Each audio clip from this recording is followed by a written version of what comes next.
Emily Carter adjusted the visitor badge hanging from her neck for what felt like the 100th time.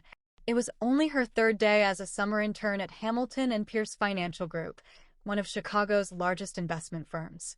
The glass skyscraper, polished marble floors, and employees in tailored suits made her feel as if she didn't belong there. She was 22 years old, fresh out of college, and terrified of making even the smallest mistake. Her manager had given her simple instructions. Stay near the reception area today. Help visitors if they need directions, organize documents, and don't worry too much. Just observe. Emily nodded. She wasn't the loud, confident type. She preferred listening. Growing up, she had learned that sometimes kindness spoke louder than words. Her mother had been an elementary school teacher for deaf children. By the age of 10, Emily could communicate fluently in American Sign Language, ASL. To her, it wasn't special. It was simply another language. She had no idea that one ordinary conversation would completely change her life. Around 11 in the morning, the lobby became unusually busy. Executives hurried toward elevators. Clients waited with coffee cups. Phones rang nonstop. The receptionist was answering 3 calls at once. At that moment, an elderly man slowly entered through the revolving doors. He wore an old gray coat. His shoes were polished but worn. His silver hair was neatly combed. He carried no expensive briefcase, no luxury watch, no security detail, just a small leather notebook tucked under his arm. The old man approached the reception desk. The receptionist barely looked up. "Good morning. Do you have an appointment?" The man smiled politely. He pointed to his ear, then gently shook his head. He was deaf. The receptionist sighed impatiently. "I'm sorry, sir. You'll have to write it down." She slid a notepad across the counter without even making eye contact. The man attempted to explain using hand gestures. She looked confused. Another employee whispered, "I think he's lost." Someone behind him muttered, "Probably wandered into the wrong building." People continued walking around him as if he were invisible. Emily watched everything from a nearby desk. Something inside her hurt. She remembered her mother's words. Never make a deaf person feel like the world is speaking around them instead of to them. Without thinking twice, Emily stood. She walked over with a warm smile. Then she signed. "Good morning. Welcome. How may I help you?" The old man's eyes widened instantly. His tired expression transformed into genuine joy. He signed back fluently. "Finally, someone speaks my language." Emily smiled. They continued their conversation entirely in ASL. The lobby suddenly became quiet.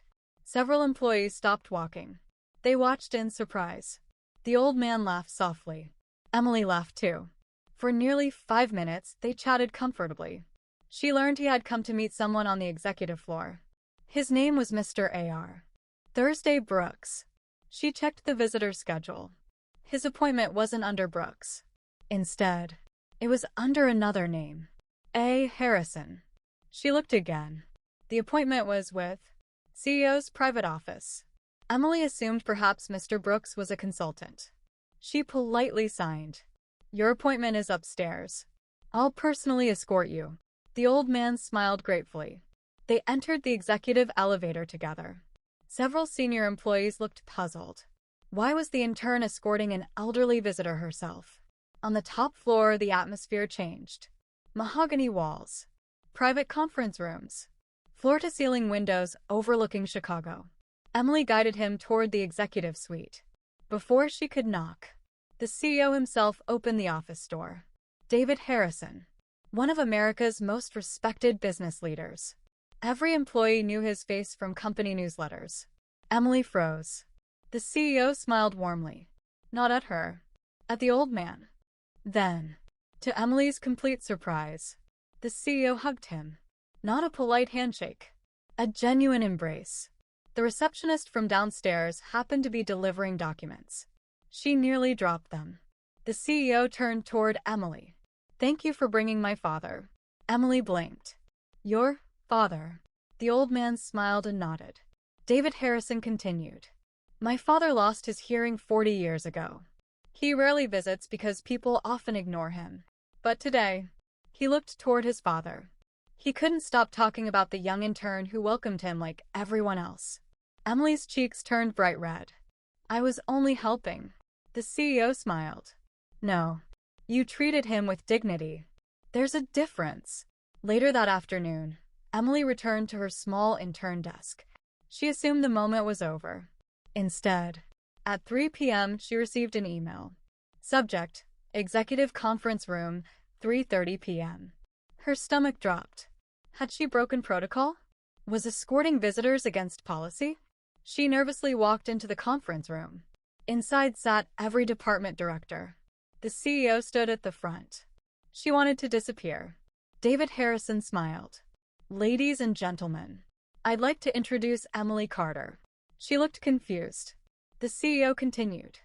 This morning she reminded us what leadership actually looks like. The room fell silent.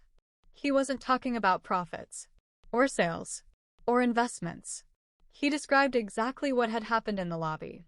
How dozens of employees had ignored one visitor. How an intern chose compassion instead. Then he said something no one expected.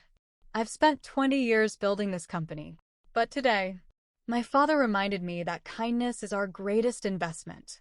He turned toward human resources. Effective immediately. We're launching mandatory accessibility and disability awareness training for every employee. Then he looked at Emily. I'd like you to help design it. Emily stared in disbelief. Me? Yes. Because culture isn't created by executives. It's created by people who do the right thing when no one is watching. Ironically, the CEO had been watching the entire time through the security cameras while preparing for a board meeting. He had seen every employee pass by. He had seen Emily stop. He had seen her sign. He had seen the smile on his father's face. News of the incident quietly spread through the company. Employees began greeting visitors more warmly. Reception staff learned basic ASL phrases. Automatic caption systems were installed in meeting rooms. Accessible technology was upgraded. The company even hired interpreters for major events. Within months, Hamilton and Pierce received a national award for workplace accessibility. The CEO always gave the same answer when asked what inspired the change. It wasn't a business strategy. It was an intern. Emily finished her internship that summer. On her final day, she expected a simple farewell. Instead, the CEO invited her into his office. He handed her a small gift. Inside the box was an elegant silver bracelet. Engraved inside were the words, "Kindness is seen, even when you think no one is watching." Next to it lay a sealed envelope. Emily opened it carefully. Inside was a full-time job offer waiting for her after graduation. Not because she knew sign language. Not because of perfect grades. Not because she impressed executives with presentations. But because she had shown the one quality that couldn't be taught in a classroom. Character. Years later, Emily became the company's director of employee experience. Every group of new interns heard the same story during orientation. No names. No titles. Just one simple lesson. Never underestimate a small act of kindness. Because you never know whose life you're changing. Or who might be watching. And somewhere in the audience, every year, sat an older gentleman with silver hair and a warm smile. He would quietly raise his hand, smile at the newest interns, and sign 3 simple words. Thank you always. Those who understood sign language smiled back. Those who didn't simply saw 2 people sharing a moment of respect. Either way, the message was the same. True greatness is rarely measured by wealth, status, or power. It is measured by how we treat the people everyone else owes. Verlux.